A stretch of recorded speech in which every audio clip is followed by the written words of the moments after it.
தமிழ்நாடு நாசமாக போச்சு, குட்டி சோறா போச்சு. இனி தமிழை வாழவே முடியாது. தமிழ்நாட்டு மக்களுக்கு வணக்கம். நான் உங்கள் ஜி பேசுகிறேன், ஜெர்மன் கணேஷ். இந்த காணொலியை பாருங்க. 75 வருஷ கட்சி, நீங்க இப்பதான் லாலிபாப் சாப்பிடுற ஃபர்ஸ்ட் ஸ்டெப் பாபி. ஓட்டுரிமைக்கு முன்னாடி ஓகே சக நடிகர்கள் நடிகர்கள் அதாவது கருணாஸ், பிரகாஷ்ராஜ், சரத்குமார், ராதிகா, நம்ம நடிகர் விஜயை ரொம்ப சரமாரியாக கேவலப்படுத்தி பேசுனாங்க. ஓகேவா? அதெல்லாம் நான் தாங்கிக்கிட்டு தான் இருந்தேன். இப்போ இதோ உண்மையாலே தற்கூரி கூட்டனா இதோ இந்த பொம்பளை பேசுனது. இந்த பொண்ணு யாருன்னு தெரில. ஸோ இதெல்லாம் மனசுக்கு ரொம்ப கவலையை அளிக்குது. இதனால தான் நான் மலேசியாவில் பிறந்த 4வது ஜெனரேஷன், மலேசியாவில் பிறந்த 4வது தலைமுறை ஜெனரேஷன். நான் இப்போ ஜெர்மனில் வாழ்கிறேன். இப்போ நான் ஜெர்மன் சிட்டிசன். ஸோ இவ்வளோ காலம் பொறுத்திருந்தேன். மக்கள் தீர்ப்பே மகேசன் தீர்ப்பு. மக்கள் தீர்ப்பு கொடுத்துட்டாங்க. நம்ம அடுத்த சீஃப் மினிஸ்டர் நம்ம நடிகர் விஜய் தான் அப்படின்ட்டு. ஸோ அப்படின்னுக்குள்ள அவர் வெல்றதுக்கு முன்னாடி என்ன சொன்னீங்களோ அது கூட ஏற்றுக்கலாம். ஆனால் வென்றதுக்கு பிறகு பேசுகிற பேச்சு இருக்க, இப்போ இதுக்கப்புறம் பேசுகிற நீங்கள் தான் தற்கூரி கூட்டம். ஒத்துக்கிறீங்களா? ஏன் நீங்கள் தற்கூரி கூட்டம் நீங்கள் தான் சொல்கிறேன்னா, ஒரு குழந்தை பிறந்தோன்னு நடக்காது. ஒரு பைலட் ஓட்டணும் ஆசைப்பட்டோன்னு போய் ஃப்ளைட்டுக்குள்ளே உட்காந்தா ஃப்ளைட்டு பறக்காது. எல்லாத்துக்கும் நேரங்காலங்கள் கற்றுக் கொடுக்கும்.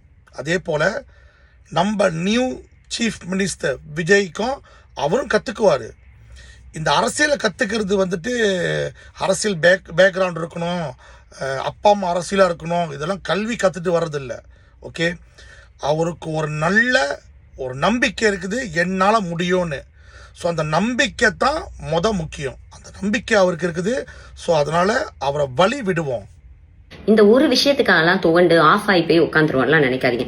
நாங்க ஜெயிச்சு உட்காந்ததை விட அப்போசிஷன்ல உட்காந்தது தான் ஜாஸ்தி.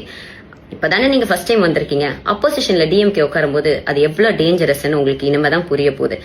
அண்ட் சண்டை செஞ்சே பழகுனா நாங்க, அதனால எந்த சண்டையா இருந்தாலும் நாங்க ரெடி. வாங்க களத்துல சந்திப்போம். இனிமேதான் ஆட்டம் இன்னும் சூப்பரா சூடு பிடிக்க போகுது. ஸோ இந்த தற்கூரி என்ன சொல்லுதுன்னா, இப்ப பார்லிமெண்ட்குள்ளவா நம்ம பார்த்துக்கலாம், எங்களுக்கு ஆளுங்கட்சியா இருக்கிறதோட எதிர்கட்சி தான் இன்னும் பலமா இருக்கும், எங்களுக்கு அனுபவம் இருக்குது அப்படின்னு. அப்ப இதோட பொறாமை உங்களுக்கு தெரியுதா? பொறாமை, அதாவது இவங்க வெல்ல முடியல, அவங்க வென்னுட்டாங்க. வென்று உள்ள வர நான் உன்னை எப்படி அட்டாக் பண்ண போறேன்னு சொல்லி இப்பயே முன்கூட்டியே அதை ரெடி பண்ணிக்கிறாங்க. அப்ப இவங்களோட என்ன மக்களுக்கு சேவை செய்யணும்னு இல்லை. ஸோ அவர் சிஎம்மா உள்ளுக்கு வராருன்னா நீங்களும் ஒன்று சேர்ந்து கை கோத்து மக்களுக்கு நல்லது செய்யுங்களேன். அதுக்கு தானே மக்கள் எல்லாம் உங்களையும் தேர்ந்தெடுத்திருக்காங்க, மெஜாரிட்டி அவரை தேர்ந்தெடுத்திருக்காங்க.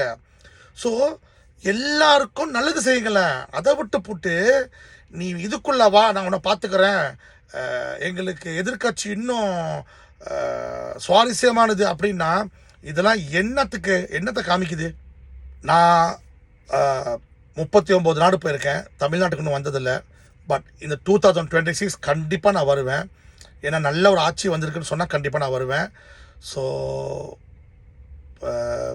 நல்லதே நினைப்போம். தமிழ்நாட்டு மக்களுக்கு நல்லது நடந்துச்சுன்னா ஓகே, கல்வியை மேம்படுத்துங்க, மருத்துவத்தை மேம்படுத்துங்க, பொருளாதாரத்தை மேம்படுத்துங்க. யாரும் ஒருவேளை உணவு இல்லாமல் இருக்கக்கூடாது, இதெல்லாம் மேம்படுத்துங்க. அதெல்லாம் பார்க்கக்குள்ள எங்களுக்கு வெளிநாட்டில் இருக்கிற இந்துக்கள், தமிழர்கள், நிறையா இனங்கள் இருக்காங்க. வெளிநாட்டிலேருந்து பார்க்குற இந்துக்களுக்கு எங்களுக்கு மகிழ்ச்சி அடைவோம். எங்களால் முடிஞ்சதையும் நாங்கள் செய்கிறோம். ஓகே, ப்ளீஸ் தமிழ்நாட்டுக்குள்ளே ஒத்துமையாகுங்க. ஒற்றுமையே பலம். இதை நான் 2 கைகளும் வரமாக கேட்குறேன். ஓகே, ஒத்துமையாக இருங்க, போட்டி போராமல் வேண்டாம், ஒற்றுமையே பலம். நம்ம மோடிஜி இப்போ உலக நாட்டுக்கே மோடிஜி ஒரு முன் எடுத்துக்காட்டாக இருக்கார்.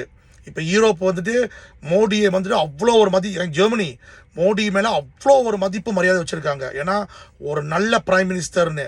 ஸோ அவரோட நம்ம சிஎம், நியூ சிஎம் அதாவது விஜயம் சேர்ந்து கைகோர்த்து நாட்டை நல்லா டெவலப் பண்ணி கொண்டு போட்டோம். இதுதான் என்னோட ஆசையும் கூட. வீழ்வது யாரா இருந்தாலும் தர்மம் ஒன்றே வெல்லும். குட் பாய். வாழ்க தமிழ், வாழ்க தமிழகம், வாழ்க இந்துக்கள். நன்றி.